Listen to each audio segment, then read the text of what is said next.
Welcome. I'll be showing you how Unity's new input system works and several different ways you can use it. But first, a quick overview. The new input system works with the concept of actions. Several inputs or even a combination of inputs can be mapped to an action. Instead of checking for inputs on every frame, the new input system will fire a callback only when the input state is changed, and then you can execute the code and treat what happens. Actions have three main phases that will fire events: the started, performed, and canceled phase. One big mistake that quite some people starting out make is thinking that started, performed, and cancel phases would be equivalent to the old input system get key down, get key, and get key up, which is not true. When you start pressing the key, Unity will execute its started phase. After entering this phase, the system will do several checks for conflicting input devices and combination keys conflicts. It will also check for special interactions you can add. For example, the hold interaction will only allow it to go to the next phase if a certain amount of time is passed. After that is done, the performed phase is called, meaning the action is truly executed. And finally, the cancel phase, which means the interaction was cancelled. Usually, that is when you release the input. Having that in mind will help you a lot in understanding the workings of the new input system. Now, let's start. First, you will need to install the new input system package. Go into Window, Package Manager. In Packages, make sure you are selecting Unity Registry to show all the packages, and then search for Input System. Select the Input System package, and click Install on the bottom right. After it finishes installing, you will receive a message saying that you need to change the editor input handling system. Doing that will disable the old input system. So let's select No, and instead we will enable both input systems. In case you want to use the old input system for some simple debugging code, close the window, go into Edit, Project Settings, and under Player, scroll down, and under Active Input Handling, we'll select both. Hit Apply, and wait for the Unity editor to restart. Now we are ready to begin. First, let's create our input actions and name it PlayerInput Actions. This file will be used to manage our player inputs. Now let's open the file. The first thing we need to do is to create an action map by clicking on the plus sign or right-clicking here. Let's name it Player. An action map is a collection of inputs that the player is currently using, so you can have some input actions work for normal gameplay actions like running, jumping, attacking, and another action map, for example, for when the player is inside a car, when he have actions for driving, braking, turning, etc. Now let's create our action. Double-click the new action and rename it to Ability Z. Notice that with the action selected, we now have a few options here on the right. This Properties section is like the inspector for the selected item you have. Click on this arrow to open the Ability Z action. Click on the non-binding item, then click on Path, where we can select the key we will use for our action. You can right here to search for the keys, or click on Listen and press the key you want to use. Now let's create another binding by clicking on the plus sign and click Add Binding. And for this, let's go to Gamepad and let's choose the Gamepad button South. This way, if we either press the Z key or the Gamepad button South key, either of those inputs will call our Ability Z action. Now let's add another action and call it Ability X. And also let's set the type to value. You see the control type here is saying button, but if we had selected it again, it will turn to any. That is probably a bug. Now let's set up our bindings for the X key and another binding for the Gamepad East key.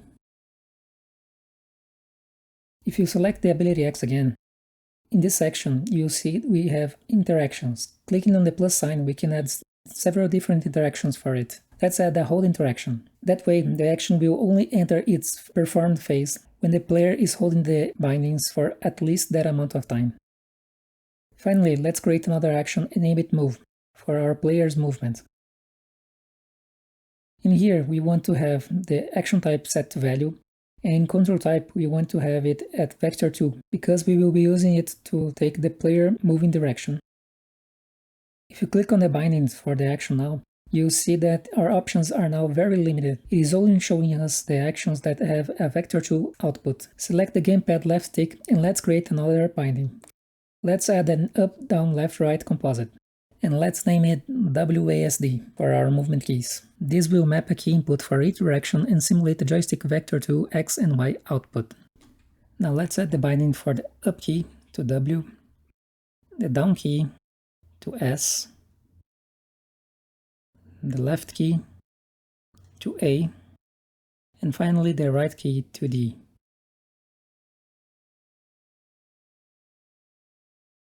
Now select the left stick gamepad, and here you can add a processor to change the output values.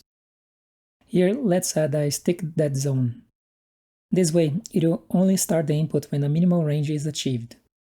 You can also add a normalized processor if you only care about the joystick directions and not how much it has moved. Let's save the asset and close it. The first way to use the input system is with a custom class. With our input action selected, select Generate C# class and hit Apply. This will generate a C# class based on our input actions file. I created a simple cube controller so that we can have some feedback for our actions. It is very simple.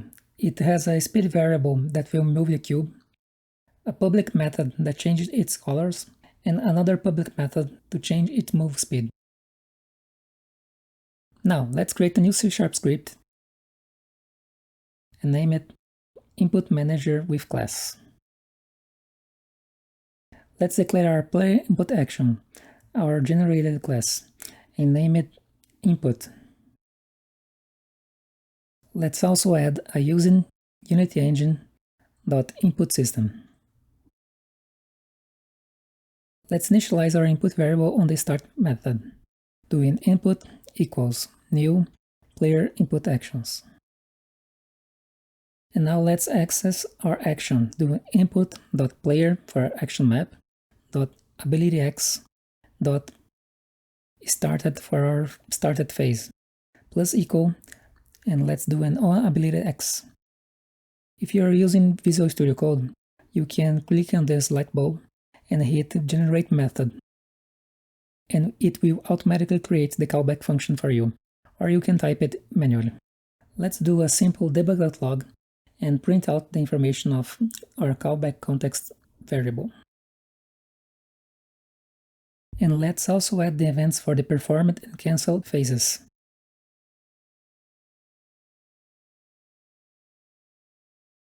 And lastly, we need to enable our inputs by calling input.enable. Let's also add our AbilityZ action callbacks and create another method for it, named onAbilityZ.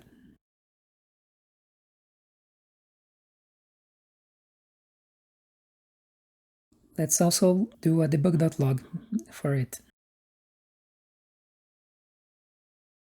Now back into Unity. Let's add our input manager with class script to our cube object and test it. When I press the Z key, you can see it will fire the started and performed events, and when I release it, it will call out the cancelled phase event. And when I press the X key, it will fire the started phase event, but only after 1 second has passed, the performance phase will be called, because of the hold interaction we added earlier. Let's go back to the script and make some changes. First, let's delete our started events. In most cases, we will only want to use the performed and cancelled events. On the AbilityZ method, let's check if it's in the performed phase by using the object.performed. And if so, let's get our cube controller and change its color to green. If not, let's change the color back to its original color. Let's copy this and do the same for the AbilityX. But instead of green, let's change the color to red. If you want to see the value of the input, you can use our callback context parameter and use the read value as button, and it will return whether the button is pressed or not. Let's also add a log AbilityZ and show what phase it's in. by calling object.face. And also repeat the same for the ability X.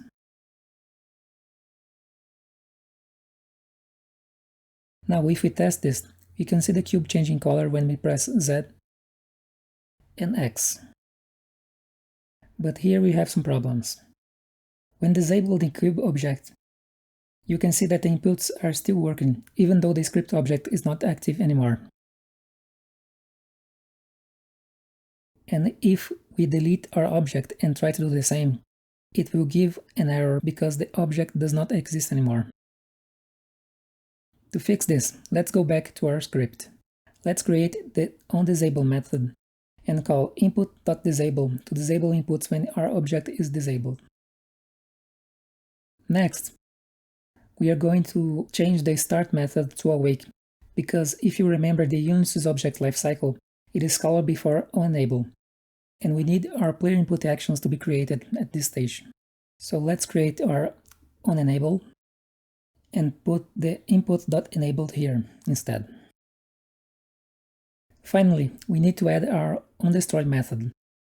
Here we would need to unregister all the events that we added at the awake method, using the -= sign instead of the +=. Or we can just call the dispose method, and that will handle the cleanup for us. Now, if we try that again, you can see that our input still works. And now we can disable the object and our inputs stop working as they should. We also don't get an error when destroying the object and hitting the inputs. Back to the script, just as a bonus, you can still use the input system similar to how the old input system used to work, although it's not really recommended. On our update method, let's add an if, get our ability Z action, and here we can call the was pressed this frame for a similar result of key down, and was released this frame for a result similar to key up. And you can also check if it is currently being pressed by calling isPressed.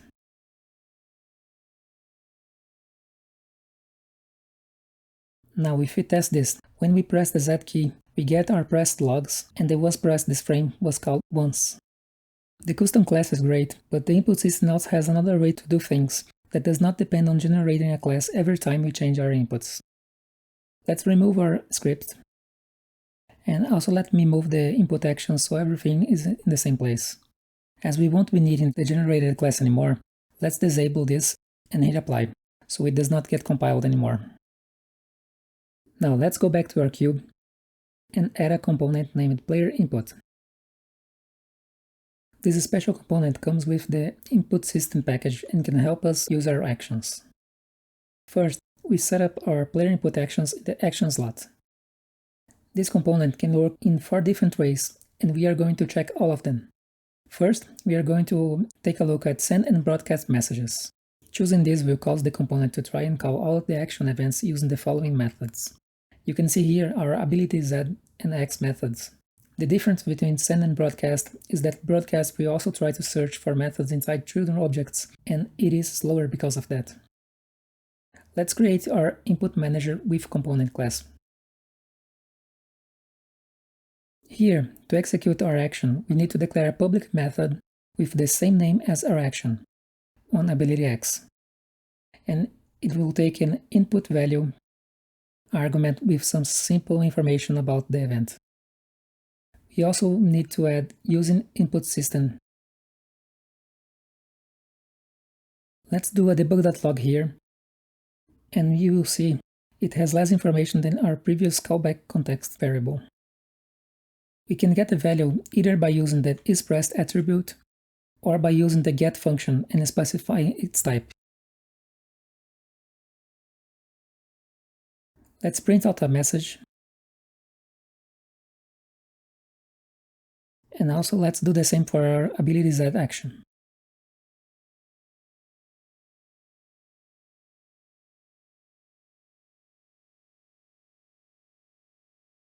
Let's add the script to our cube.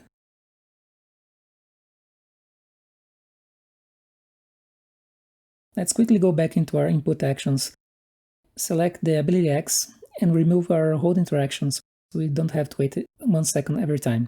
Save it and close it. Now let's test it out. We can press the Z key and it will be called once. But when we press the X key, it will be called twice, when the button is pressed and when the button is released. The reason for that is that the send broadcast messages behavior will only add the performance phase event if our input action type is set to button. If you remember earlier, we set the ability Z to button and the ability X to value type. Now let's use our next behavior, invoke unity events. This will use unity events to execute our actions. Open the events and our player action map. You can see our actions are all listed here. Now let's go back to our script and make some changes. Let's delete everything as we don't need it anymore. And let's declare our new callback. Public void onAbilityZ. And here we'll take a input action.callbackContext named context as a parameter. Let's do a debug.log ability Z. And let's also do a debug.log and print out the context.readValue as a button. Let's also add an if and make our cube change colors like before. So if context.perform, we get component cube controller and call our change cube color, and let's set it to green. And let's do an else to return it to its original color. Let's copy this and do the same for ability X.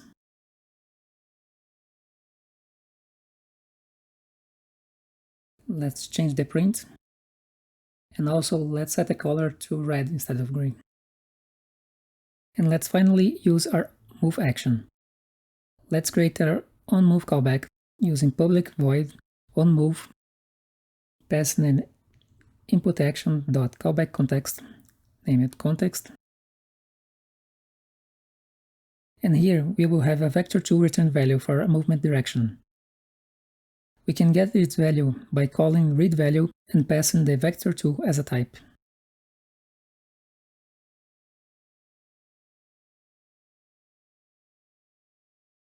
Let's also get our cube controller and call our move method, passing the value of the input direction to set the cube's speed.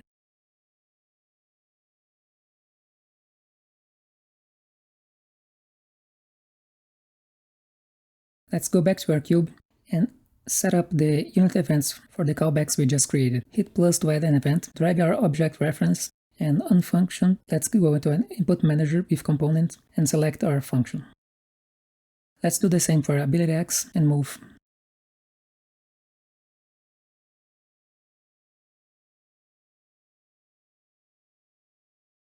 Running it, you can see when we hit the WASD keys, the onMove method is called and our cube moves. We can also press the ability keys and see our cube changing colors like before. Notice though that when pressing the ability key, it is called twice at the start. The unit event behavior will always add events for all the action phases, started, performed, and cancelled, which might not be what we want. And to solve that, we have our last behavior, and the one that gives us the most control, Invoke C# events. Let's select it and go back to the script. Let's add a player input named input. On the start method, let's get the reference for our input variable. Using the get component, player input. Here we can register our actions by calling input.actions and passing the name of our action, ability Z, .performed plus equals, and let's pass our callback method on ability Z. Let's also add the cancelled phase and our abilities X and move actions too.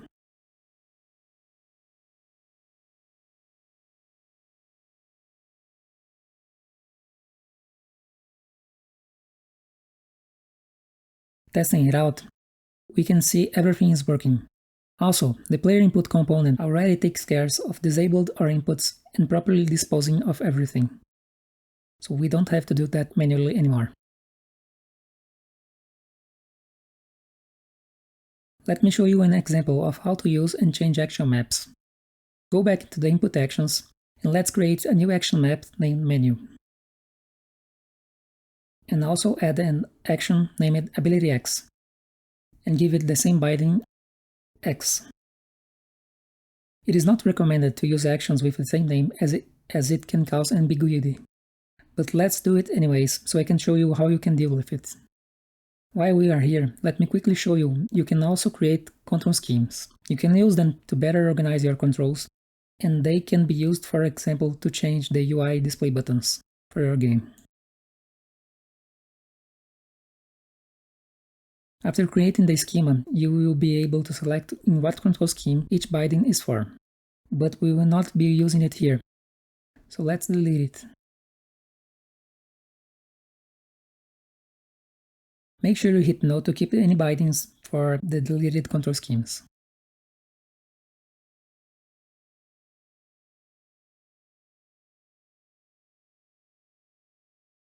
Back into our code. Now we have two actions with the same name, so our previous code will add events for both.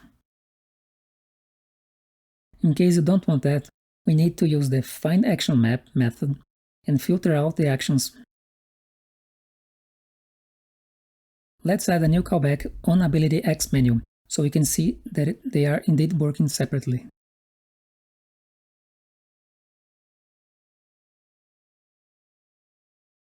And here, let's reset the player colors using getComponent, cubeController, and .changeCubeColor, and use an input.switchCurrentActionMap, and let's pass our player action map. So when we press the X button, we will switch back to the player action map. Let's also filter our action map for the ability X for the player action map. And delete the cancel events.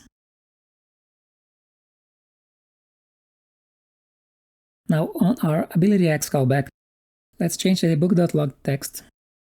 Delete the else statements so the cube will stay at the red color. And do an input.switchCurrentActionMap and switch the action map to the menu. Let's let this update method and add an onGUI method just so we can put some debug text to show our current action map. Here we are just drawing the current action map on the screen.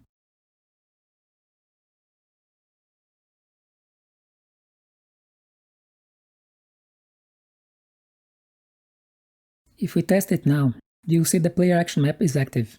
The player inputs are still working. And if we press the X button, we change the action map to menu, but we get an assertion error. This is actually caused because we use the same key to switch the action maps. When we press the X key, it changed the action maps to menu, but the menu detected that we had the X key pressed and tried to change the action map back. And this is going on a loop forever, so the assertion error happens. To solve this, go back into our input actions, and here on the menu action map, we have these initial state check options. What it does is that when it detects that an action map or controller have changed, it will check if the button is pressed and perform that action if it is. We do not want that, so we need to disable it. This way, you have to release the button and press it again for the action to be executed. Also in the player action map, we need to change the action type to button and do the same there.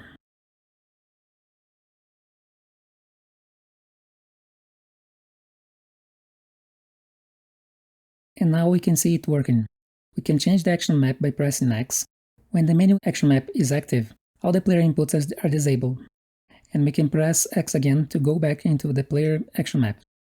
Now let's go back into our input actions so I can show you how you can use actions with a combination of keys. Let's create an action named Shift-Z and add a binding with a modifier. This will allow us to set up multiple keys for this binding. Let's name it Shift-Z, and on the modifier, let's select the Shift key. And for the binding, let's select the Z key. Save it, and now let's go back to our code.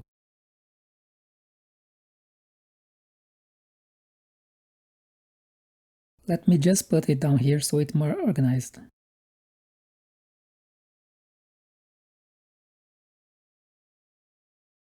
Let's copy this and change it to add the new events for the Shift Z. And let's create a onShiftZ callback.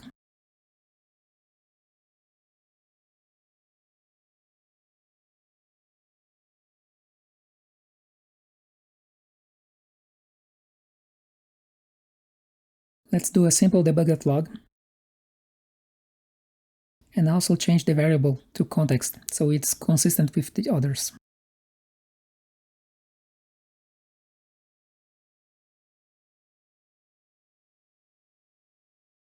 Now when we try this and press Z, you'll see that the ability Z is called, and then the Shift Z is called.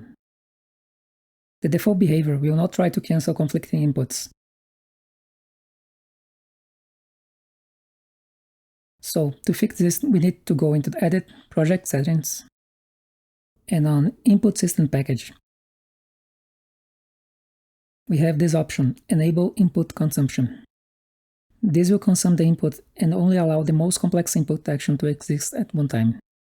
To be able to change that, click the button Create Settings Assets, and it will create a settings assets in your project so you can edit this. Now you can see that if we press Shift Z, it will only trigger the Shift Z action and not the ability Z. Finally, just a quick note, when using the UI with the new input system, make sure you select the event system and click the button Replace with Input System to enable the new input system to work with the UI. It will use a default input action file already made to work with several platforms. You can double-click it if you want to take a look at it, or copy it to your own input actions. And that's it. I tried to show here all the different ways you can use the input system, as well as some unusual problems you might encounter. The new input system is very powerful, and there is a lot more it can do. But this should be able to get you started. I hope you liked the video, and until next time.